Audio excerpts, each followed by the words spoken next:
was enacted to protect good faith filtering, right? So that if you had all kinds of content come up and you missed something, you wouldn't get your hand slapped. And instead, over time, there was some ambiguity in the statute. Courts have held that all content is protected if you are a passive host, if you're only the publisher. And I think if we can exclude civil claims of children that have been sex trafficked from that purview, Section 230 simply does not apply to those sorts of claims. That would be a very, very tiny, narrow exception. Now, the fear for Google and Facebook, where, by the way, children are advertised on those sites as well, is that they, too, might face, might face the cost of litigation. And Section 230 has really been a get-out-of-jail-free card. You know, you don't have radio, you don't have television, you don't have print, magazine, old media. None of them have the protection of Section 230. They actually have to show up in court to defend on content, third party or otherwise. And new media, which is just kicking it, right, in terms of being efficient and large and profitable, that is a fully mature industry. And I think what we're really talking about is to what extent do these websites bear responsibility for content online. And I think making a very narrow exception for exploitation of children, even narrower to child sex trafficking, is very legitimate and reasonable. And I think what we need is for Google to come to the table. Is there a tool that can be industry-wide? This idea of self-policing doesn't work, and it's not working. So is there an industry standard tool that can be used that might be a safe harbor from any kind of civil liability? So I think, the discussion has to happen, but it has to happen with Google at the table. Let me see if there's anyone who's stuck around on the line who would like to ask a question. If you would, I just unmuted the line so you can just say your name and who you're with. If you do, anybody on the line want to ask a question? Going once? Going twice. Okay. Could I just clarify what Mary said? So just so I'm clear, the amendment that would be preferred would open up these internet providers to civil claims? To claims from the families? Right. Who have been victimized. Yes. So Section 230 has one exception, and that is a federal criminal prosecution. So thus far, there has been no federal criminal prosecution of Backpage until about a month ago, and thankfully there is now a probe and a grand jury probe that the government will not confirm, but Backpage alluded to it in a recent court filing. So what we're saying is when families of online sex trafficking of children are injured and they have a case, they could bring them to court and recover from the company, which frankly is the only way to really hold these companies accountable, because as we know, the federal government hadn't done a great job of holding anyone accountable even under previous presidents. And many of the tools that we've seen, even when we've gotten fines, we've had complaints that have gotten the largest fine ever against Google. What was it, $27 million? Well, it was $22.5 million.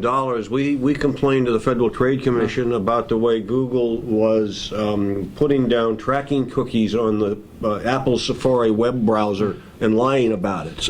And they were saying they weren't doing it, and they were in fact doing it, and that resulted ultimately in a $22.5 million. That was the largest fine ever issued by the FTC. By the FTC. So that's a slap in the wrist to a company that's worth, what do you think, $300 billion, $200 billion? More than that. Yeah. I mean, it's pocket change. So the reality is the only way to hold these companies accountable is to allow their victims to have a say, and the only way to get Backpage down is certainly going to be that, because they keep going and they keep making profits. So, if I can just jump in, if Backpage had an economic incentive to better protect children, there would be far fewer children on their site. And if you look at some of the exhibits in the Senate report, it's pretty extraordinary where and I can read a quote. Quote, "This is the second or third time this user has posted a child in the national ad. Response, pull the pic." And the ad went posted. So, that sort of behavior where there was an acknowledgement that children were sold online and an attempt to scrub the ad so that it didn't look like children were sold online, but the kids still got sold.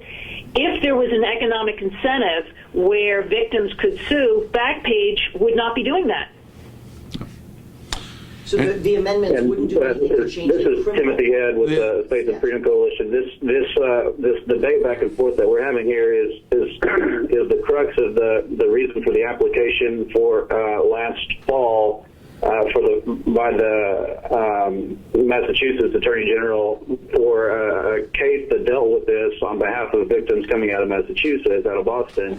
The application was made to the Supreme Court to hear this, to make arguments before the Supreme Court, and it was denied because as alluded to earlier, this case or this principle, there is one exception, and the cases for the victims or families of victims doesn't fall in that exception. So the Supreme Court, denied cert on that question because it clearly falls outside of the purview of the current CDA. So there's kind of an impasse here that the statute we need. Ideally, you'd like self-policing, but like Mary said, the self-policing just has not worked without the backstop, if you will, the pressure of a federal law, and the federal law is the one exception doesn't apply here. So that's the reason why a reporter in the room asked a question. Wagner's speech is so important. A reporter could ask the question: are we seeking to change the criminal statutes? And I would say this, now I'll throw it to you, Tim and Mary, that Nicole, for instance, had a state law that she worked on that was invalidated under the CDA. So if the state wants to pass law creating a crime for a California resident to be on a website that does business in the state, it can't do it until we get rid of the CDA blanket preemption. So the degree that the federal law prevents states from passing tougher laws, I think that's absolutely part of what needs to change. I don't know if you want to say anything about that, Nicole. No, you covered it. So in the passing of the bills, we... Why don't you say what the bills were, just so you could... So the bill that I alluded to earlier was online identification for minors or anyone posting on a escort service. And so that bill was passed, and like I said, Backpage and their attorneys swooped in and made that law so it would not go into place, stating that the federal law preceded the state law, and they were covered. So yeah, we need to toughen that up so that Nancy and Tim, is that something that is contemplated? Yeah. So this has happened in 3 states. In Seattle, where Nicole was really leading the charge, right? And you'd think, okay, having to show a license or a passport, if you're going to sell that person, let's make sure kids are not on the site, whether it's in-person ID. And the challenge was, if you failed to ask for somebody's ID and you published the ad, there would be criminal liability for the site. Backpage fought aggressively, and that ID, if you will, that sort of sex ad ID requirement was struck down not only in Seattle and not only in Washington State, in New Jersey and in Tennessee as well. So this is a federal preemption problem. Tim, anything to add there? Or? Well, and I'll just say that even as some may be aware, in October of last year, Carl Ferrer, the CEO of Backpage, was arrested down in Texas, in the Dallas area, it was a collaborative effort, but kind of led by the Texas Attorney General and the Texas Rangers down there. But he was exercising a warrant from Washington State that was actually issued. So there are efforts on state levels to exert pressure and literally to bring law enforcement into this. But they have to really kind of they have to do gymnastics on the charges. Essentially, he was arrested for pimping. because the online federal piece and what we just talked about, the state corollary online pieces really are toothless. So you have to kind of really wordsmith even the criminal charges, much less any kind of civil liability. And even there, so Camilla Harris, the AG for California, has been dogged. And Tim, you'll remember that case, because it was a state criminal charge, completely barred by Section 230. And Backpage, with an extraordinarily expensive team of lawyers, had all those criminal charges dismissed. And then Camilla Harris refiled a whole new battery of charges right around Christmas time, and they are, and there's the battle going on. Backpage, there was a hearing last week. Backpage has said under Section 230 there can be no state action, no state criminal action. Sorry, you lose. And the judge has indicated in court that he's troubled, and he may very well have to dismiss this second action.